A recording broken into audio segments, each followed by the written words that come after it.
If you find reading a textbook is really difficult for you, you are not alone. It's tough. Textbooks are dense. They have a lot of information in them, and they're not always the most interesting thing to read. So you have to be an active reader. So you're taking notes, you're thinking really, really hard about what you're reading, you're trying to make connections between what you're reading and other things you've heard, seen, or read, and it's a lot more intense. The strategy I want to share with you is called SQ3R. SQ3R is an acronym. The S stands for survey, the Q stands for question, and there's 3 R's. Read, recite, review.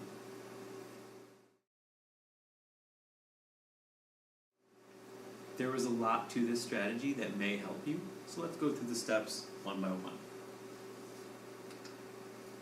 Step 1 is to survey the text. So this means you're pre-reading the chapter or section.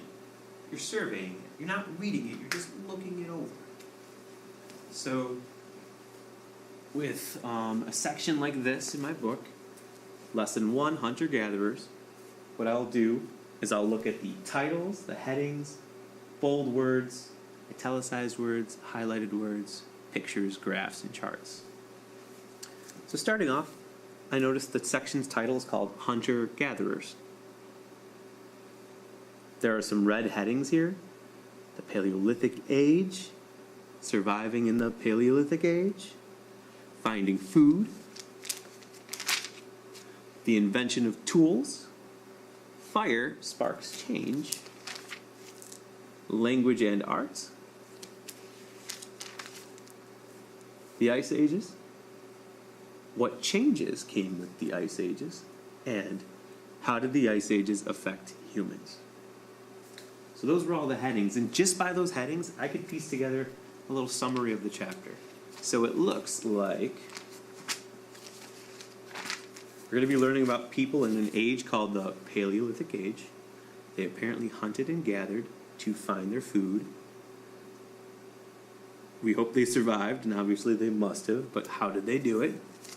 I see a painting over here that might, or a little piece of art here that might help me understand how they may have found shelter. They apparently made inventions to survive, like fire and this tool over here. They developed some sort of language and art, and they show the art. The Ice Ages occur.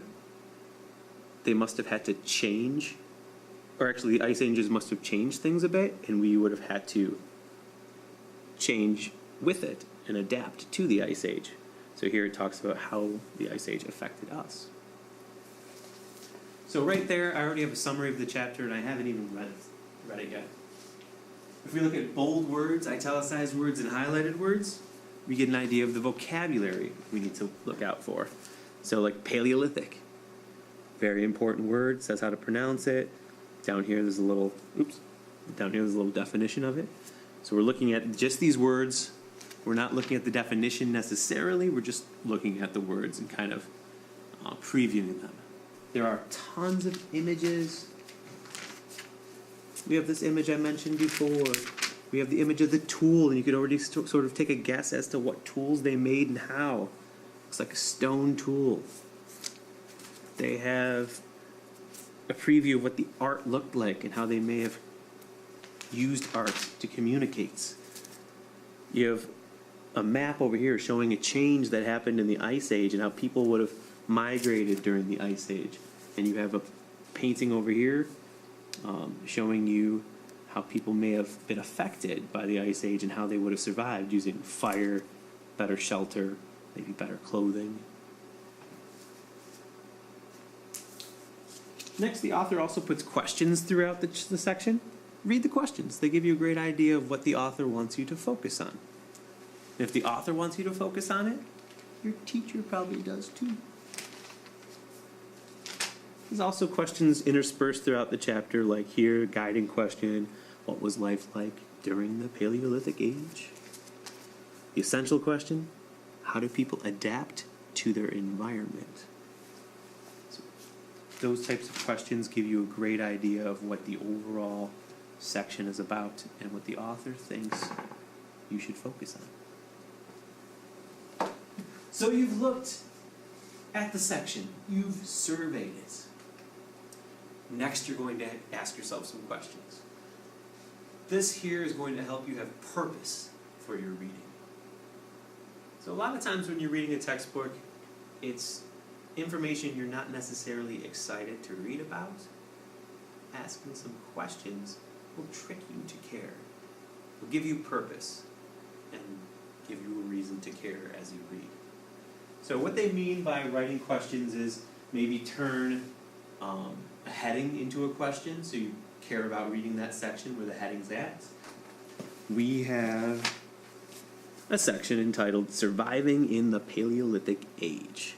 You might ask yourself, what does Paleolithic mean? So what does that word even mean in the first place? That's a great question. Write it down.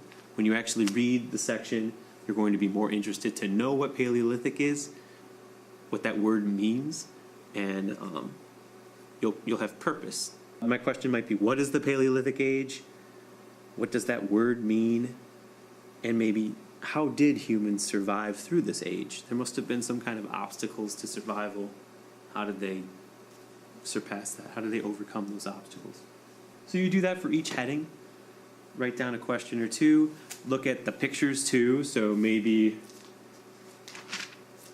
you're looking at the tool and you ask yourself, what was that tool used for? You probably already have a great guess, but when you actually read, it'll tell you maybe what the tool was made of as well, and what it was used for. Maybe here in the art, you have a question of how did they make this art?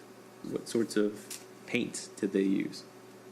So when you actually do read the section, you somewhat care. You have purpose now. Purpose to find out the answer to your question. So you're seeing this is way different than passively reading, where you just open the book and start reading, and you try to enjoy it as you read, like a novel. With a textbook, you're being much more active. You're doing a lot more. You're doing this surveying, you're doing this questioning, you're taking notes as well. So now it's the step where you just read. Everything before was pre-reading. So this is before reading. This is what you do before reading. And now you're going to read. Now during reading, it's a good idea to stop and take some notes. Don't take notes every single sentence, because then you're going to be writing everything down. You're going to think everything's super important. Instead, read through the whole page, and then once you've read through that page and decided what is important, write those things down. So make sure that you know what you're talking about, and that you don't read the whole chapter and realize at the very end, I don't get it. Stop and recite what you just read. Don't look, but try to recite without looking. So I just read this section, and it is about the word Paleolithic. It means old stone. They have an age called the Old Stone Age, and this took place from 2.5 million years ago to 8,000 BC. And during that time, I don't remember everything. I have to look back, which is fine. So if you don't remember everything, reread. That's a really basic strategy that a lot of people overlook. Reread the section. I also talked about nomads. These people don't have a home. They're always on the move, trying to find food and shelter. So that's something I forgot to mention, but it's pretty important. So you recite what you've just read, and as you do that and you're making your way through the section, you're reciting what you're reading, you're taking some notes on those main things that you're reciting. And then when you're all done, you review. This just means look over the notes you took. If you didn't really take notes, I'd suggest just doing another survey. So, survey the text. Look it over again.